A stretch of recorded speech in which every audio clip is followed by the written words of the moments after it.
First ಸ್ಟ್ಯಾಂಡರ್ಡ್ದಿಂದ ಒಟ್ಟಿಗೆ ಕಲ್ತೇವಿ. ನಾನು ಒಂದು ಸ್ವಲ್ಪ ಕಲ್ಚರಲ್ ಆಕ್ಟಿವಿಟೀಸ್, ನಾಟಕ ಮಾಡೋದು ಒಂದು ಸ್ವಲ್ಪ ಹಿಂಗೊಂದು ಸ್ವಲ್ಪ ಭಾಳ ಮಾಡ್ತಿದ್ದೆ ನಾ. ಈಗ ಒಂದು ಸ್ವಲ್ಪ ಸ್ವಲ್ಪ ಅಲ್ಲ, ಸ್ವಲ್ಪ ಜಾಸ್ತಿನೇ ನೆನಪದ. ಎಂಟಿ ಹೆಡ್ ಅಂತ ಹೇಳಿ ಒಂದು ನಾಟಕ. ಅದು ಆಕ್ಚುಲಿ ನಿನ್ ಸಂಬಂಧ ಬರ್ದಿದ್ರು ಅದನ್ನ. ಹೌದು, ಇವ್ರ ಸಂಬಂಧ ಬರ್ದಿದ್ರು ಅವ್ರು. ಇವರ cousin ಅರ್ಚನಾ ಅಂತ ಕರೆಕ್ಟ್ ಬರ್ದಿದ್ರು. ಅದು ಏನಾಯ್ತು, ಇನ್ನೂ ಒಂದು 2-3 ದಿನ ಅದು ನಾನು ಮೇನ್ ಕ್ಯಾರೆಕ್ಟರ್ ಏನಿದೆ ಹೀರೋ ಪಾರ್ಟ್, ಅದರಲ್ಲಿ ಒಬ್ಬ ಕಂಪೌಂಡ್ರು, ಒಬ್ರು ಡಾಕ್ಟರ್. ಹೌದು. ಅವ ಏನ್ ಮಾಡ್ತಾನ, ಕಂಪೌಂಡ್ರು ಡಾಕ್ಟರ್ ಅಪ್ರಾನ್ ಹಾಕೊಂಡು ಅಲ್ಲಿ ಕೂತಿರ್ತಾನ.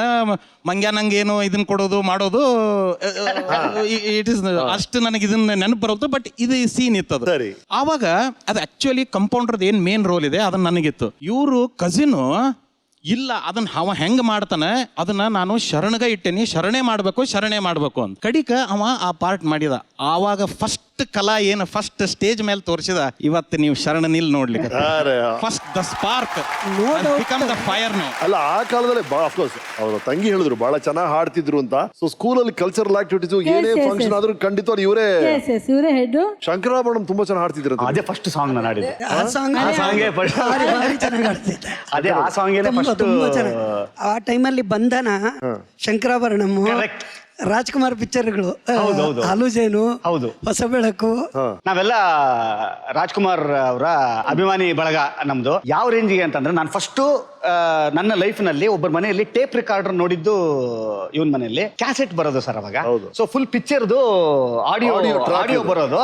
ಸುಮ್ನೆ ನಾನು ಇಲ್ಲಿ ಕೂತ ಕ್ಲಾಸಲ್ಲಿ ಕೂತಿರ್ತಿದ್ನಲ್ಲ, ಹಿಂಗ್ ಶುರು ಮಾಡಿದ್ರೆ ಇವನು ಹೇಳೋದಕ್ಕೆ ಡೈಲಾಗ್ ನ, ಫಸ್ಟ್ ಡೈಲಾಗ್ ಇಂದ ಲಾಸ್ಟ್ ಡೈಲಾಗ್ ತನಕ ಪೂರ್ತಿ ಪಿಕ್ಚರ್ ಹೇಳೋನು. ಹೊಸ ಬೆಳಕು, ಹಾಲುಜೇನು, ಬಂಧನ, ಫುಲ್ ಡೈಲಾಗ್. ಒಂದು ಡೈಲಾಗ್ ಬಿಡದಂಗೆ ಹೇಳೋನು. ನಮಗೆ ಎಂಟರ್ಟೈನ್ಮೆಂಟೇ ಅದು. ಹುಬ್ಳಿಯಲ್ಲಿ 7ನೇ ಕ್ಲಾಸ್ ವರೆಗೂ ಓದ್ತೀರಿ, ಆಮೇಲೆ ಹೊಳೆನರಸೀಪುರಕ್ಕೆ ಹೋಗ್ತಿರಂತೆ. ಅಲ್ಲಿ ಯಾರ ಮನೆ ಇತ್ತು? ನಮ್ಮ ಮಾವನ ಮನೆ. ನಮ್ಮ ಸ್ಕೂಲಲ್ಲಿ 7th ಇಂದ ಮೇಲೆ 8th ಇರ್ಲಿಲ್ಲ. ಸೊ 8th ಇಂದ ಏನ್ ಮಾಡ್ಬೇಕು ಅಂತ ಅನ್ನೋ ಟೈಮಲ್ಲಿ ಹೊಳೆನರಸೀಪುರದಲ್ಲಿ ಕ್ಯಾಂಪು ನಮ್ಮ ತಂದೆಯವ್ರಿಗೆ. ನಮ್ಮ ತಾಯಿ ಮನೆ ಕಡೆಯವ್ರನ್ನ ನಾವ್ ಎಷ್ಟೋ ವರ್ಷದಿಂದ ನೋಡಿಲ್ಲ ಸರ್, ಚಿಕ್ಕ ವಯಸ್ಸಿಂದ. ಸೊ ಗಣೇಶಾಚಾರ್ ಅವರ ಮನೆಯಲ್ಲಿ ಇಳ್ಕೊಳ್ಳುವಂತ ಒಂದು ವ್ಯವಸ್ಥೆ ಆಯ್ತು. ಅದಾದ್ಮೇಲೆ ಅಲ್ಲೇನೆ ಸ್ಕೂಲಿಗೆ ಸೇರುವಂತ ಒಂದು ಸನ್ನಿವೇಶ. ಅಲ್ಲಿ ಒಂದು ಒಳ್ಳೆ ಗೆಳೆಯರ ಗುಂಪು ಇತ್ತಂತೆ, ಒಂದು ದೊಡ್ಡ ಗ್ಯಾಂಗ್ ಸಿಕ್ತಂತೆ ನಿಮ್ಗೆ. ಅವ್ರ ಬಗ್ಗೆ ಹೇಳಿ. ಯಾರು, ಏನೇನ್ ಮಾಡ್ತಾರೆ? ಕಿರ್ಬಾ ಅಂತ ಕಿರ್ಬಾ ಅಂತ ನಾನೇ ಇಟ್ಟಿಸಿಟ್ಟಿದ್ದೆ ಅವನಿಗೆ. ಸರಿ. ಕಿರ್ಬಾ ಅಂತ, ನಾಗೇಶ ಅಂತ ಒಬ್ನು, ಬಸವ ಅಂತ ಅನ್ನೋಂತವನೊಬ್ನು, ಶಿವ ಅಂತ ಅನ್ನೋಂತವನೊಬ್ನು, ಕಿರಣ್ ಅಂತ ಅನ್ನೋಂತವನೊಬ್ನು. ಅಲ್ಲಿ ಒಂಚೂರು ಮೆಚ್ಯೂರ್ಡ್ ಆಟಗಳು ಅಲ್ಲಿ. ಇಲ್ಲಿ ಒಂಚೂರು ಎಲ್ಪು ಆ ಥರ ಮೀನು ಹಿಡಿಯೋದು ಆ ರೇಂಜಿಗಿತ್ತು. ಅಂತಂದ್ರೆ 8ನೇ ಕ್ಲಾಸಿಗೆ ಒಂಚೂರು ಬಲ್ತ್ಕೊಂಡಿದ್ವಿ. ಇಲ್ಲಿ ಯಾಮಾರ್ಸೋದು ಗೊತ್ತಾಗ್ತಿರ್ಲಿಲ್ಲ, ಒಂಚೂರು ಯಾಮಾರ್ಸೋ ರೇಂಜ್ಗಿದ್ವಿ. ಒಂದ್ ಸ್ವಲ್ಪ ಮೆಚ್ಯೂರ್ಡ್ ಆಟಗಳು. ನೀವು ಈಗಲೂ ಟಚ್ ಅಲ್ಲಿ ಇದ್ದೀರಾ ಅವ್ರ ಹತ್ರ ಇಲ್ವಾ? ಎಲ್ಲರ ಹತ್ರ ಟಚ್ ಅಲ್ಲಿ. ಓಕೆ, ನಿಮ್ಮ ಗೆಳೆಯರು ನಿಮ್ ಬಗ್ಗೆ ಏನ್ ಹೇಳಿದ್ದಾರೆ ಕೇಳಿ. ಓಕೆ, ನಮ್ಮ ವೀಕೆಂಡ್ ಟೆಂಟ್ ಅಲ್ಲಿ. ಅಯ್ಯೋ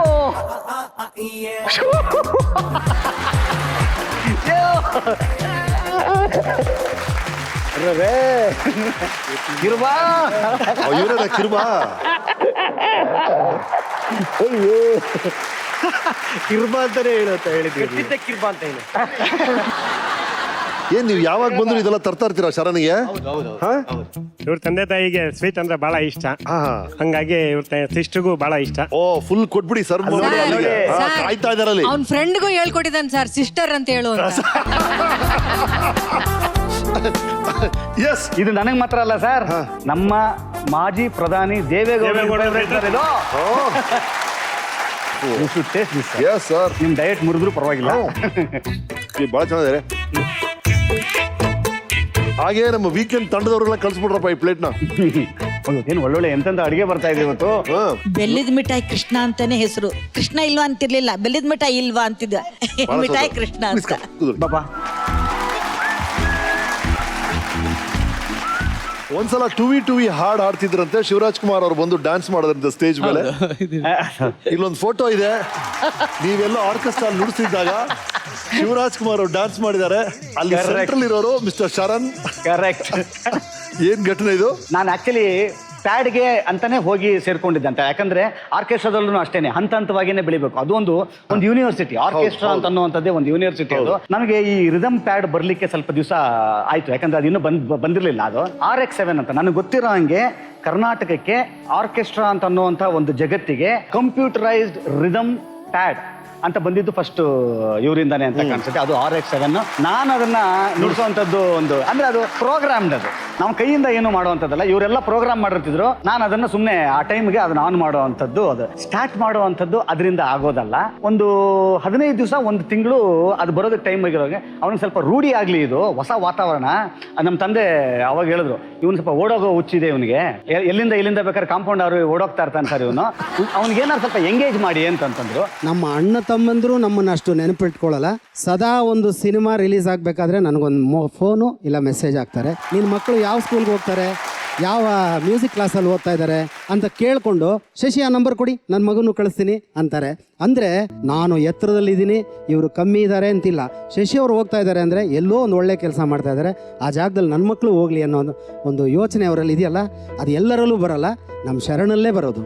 ಈಗಲೂ ಅಷ್ಟೇ, ಪ್ರತಿ ಸಾರಿನೂ ನಾವು ಫೋನ್ ಮಾಡಿದಾಗ ಮನೆಗೆ ಬನ್ನಿ ಅಂತಾರೆ, ಮನೆಗೆ ಕರ್ಕೊಂಡು ಹೋಗ್ತಾರೆ, ನಮ್ಮನ್ನು ಉಪಚಾರ ಮಾಡ್ತಾರೆ. ಆ ಹಳೆ ಆತ್ಮೀಯತೆನೇ ಇದೆ ವಿನಃ ಆ ಸ್ಟಾರ್ ಅನ್ನೋದು ಅವರಲ್ಲಿಲ್ಲ.